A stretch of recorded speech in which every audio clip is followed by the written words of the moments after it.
Meacham is our guest today. He likes to write a lot, especially about presidents. Won the Pulitzer Prize for his biography of Andrew Jackson, and now he has turned his attention to Thomas Jefferson. John Meacham, welcome. Thanks for being with us. So here you are, this busy guy at Random House. You're an editor, and you go, oh, I know, with my free time, I'm going to take on Thomas Jefferson. That's right. Yes. That's right. Yeah, it's masochistic. And why Thomas Jefferson? Most interesting American of all time, I think. Certainly Make the case. Most versatile. He wrote the Declaration of Independence. We didn't. Yes. So I think Last I checked, there we yes. go. I think the most formidable politician of the early republic. From 1769 to 1809, he was more or less constantly in public office.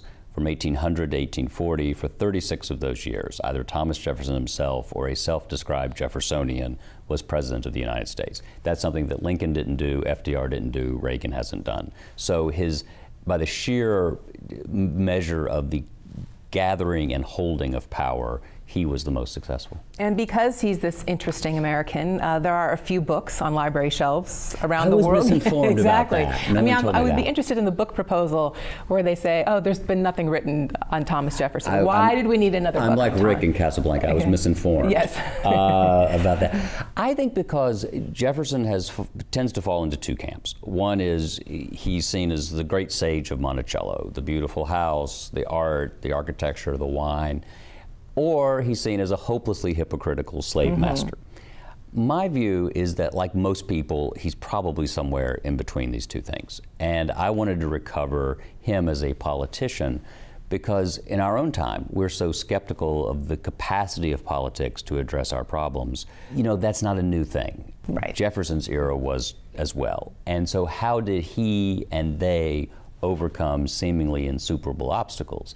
And if we can figure out how they did it, then it might give us some hope about our own time. One of the things that you're not proud of, I read, you actually like politicians? I do, I do. It's a character flaw. Yes. It's a character flaw. And you readily, you admit that. I admit it. Yes. I think it's best. I think I admire people who go into the arena, this is the only way we have to solve problems. We haven't come up with a better one. So the folks who suffer the slings and arrows of people like us and get kicked in the shins all the time and get second guessed. Someone once said that the perfect subtitle for every Washington memoir should be, if only they'd listened to me. You know, so everybody knows better than you if you're in politics. But these are the folks who make it work. And I think we have to know as much as we can about them and about the past in the hopes that, not that Thomas Jefferson will be able to tell us exactly how to govern in the next 3 years. That's not it.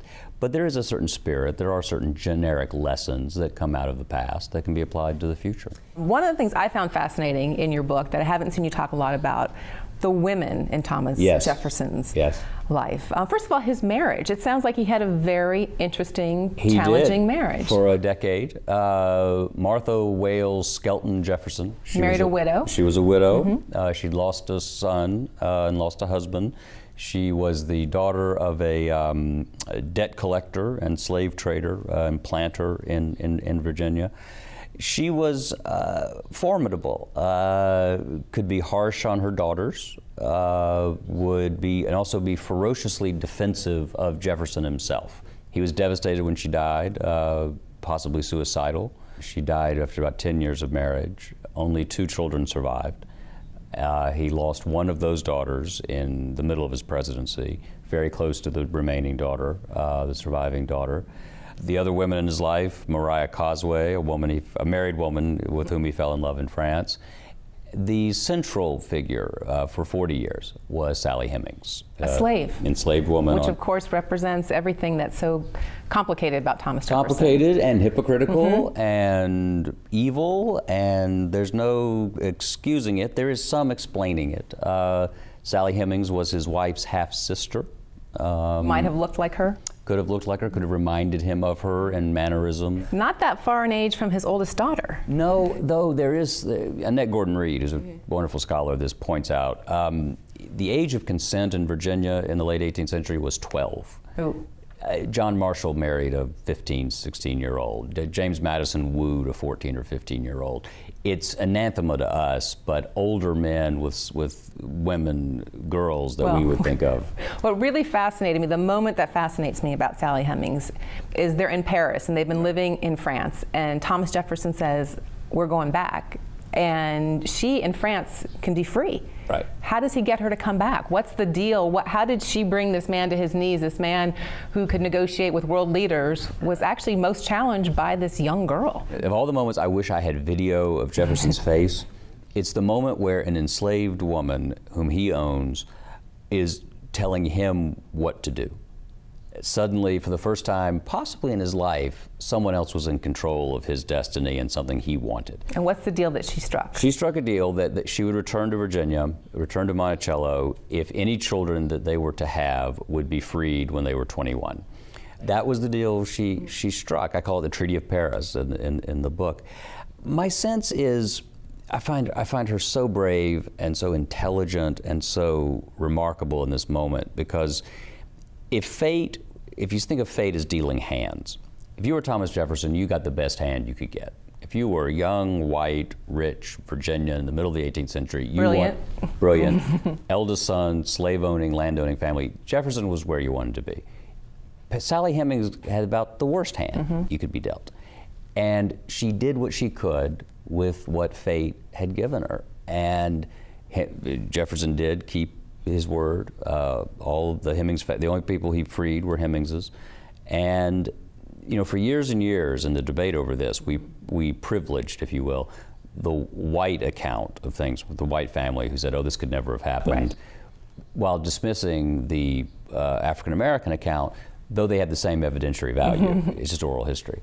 My own view of it is that this doesn't make Thomas Jefferson somehow a lesser figure. It makes him human.